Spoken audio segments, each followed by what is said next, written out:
मित्रातिपुत्र नेत्राय त्रयी सत्रवहासात्रवे गोत्रादिगोत्रजत्राय गोत्रार्थे ते नमो नमः।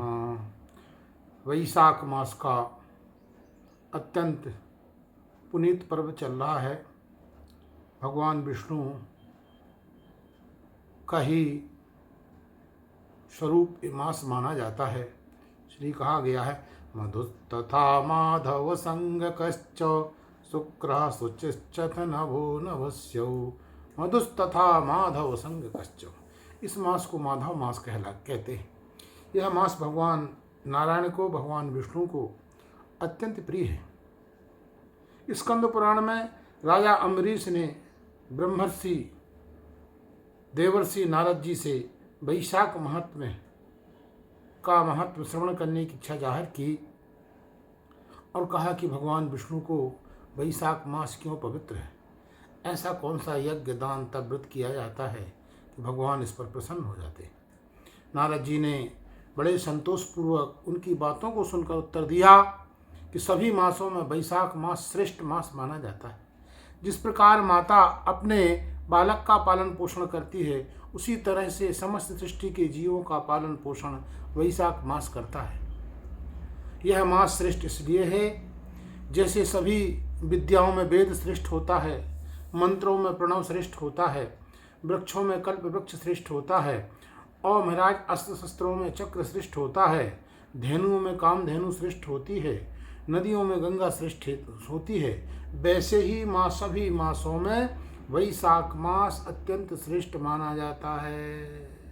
संसार में इसके समान पुण्य देने वाला, भगवान की प्रियता को देने वाला कोई भी मास इसकी बराबरी नहीं कर सकता है। कहते हैं वैशाख मास में स्नान करने का बड़ा विशेष महत्व होता है। प्रातःकाल सूर्योदय के पूर्व जो व्यक्ति वैशाख मास में स्नान कर लेता है वह विष्णु लोक को प्राप्त हो जाता है। और महाराज ये समझ लीजिए, कहते हैं बाहर के जल में ब्रह्म मुहूर्त से लेकर के 6 मुहूर्त तक 6 दंड सूर्य के चढ़ने तक देवताओं का निवास होता है। इसलिए जो वैशाख मास में बहते हुए जल में अथवा घर से बाहर जल में स्नान करता है उसको विष्णु लोक की प्राप्ति होती है।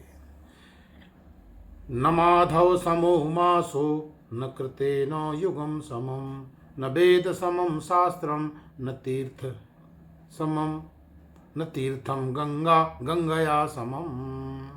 माधव के समान कोई श्रेष्ठ मास नहीं है, अर्थात वैशाख के समान कोई श्रेष्ठ मास नहीं है और सतयुग के समान कोई श्रेष्ठ युग नहीं है। और महाराज समझ लीजिए, वेद के समान कोई शास्त्र नहीं है और तीर्थों के समान गंगा जो श्रेष्ठ तीर्थ है उसके समान कोई श्रेष्ठ तीर्थ नहीं है। तो वैशाख मास के समान कोई पवित्र मास नहीं है। वैशाख श्रेष्ठ मास है। शेषशायी भगवान विष्णु को सदा ये प्रिय है। सभी दानों के करने से जो पुण्य प्राप्त होता है, सब तीर्थों में स्नान करने का जो पुण्य प्राप्त होता है और सब तीर्थों में जो दान करने का पुण्य प्राप्त होता है, वह केवल वैशाख मास में जल दान करने से प्राप्त हो जाता है। प्राणी यदि किसी व्यक्ति को जल पिला देता है तो उसको समझ लीजिए विष्णु के पार्षद होने का पुण्य प्राप्त हो जाता है।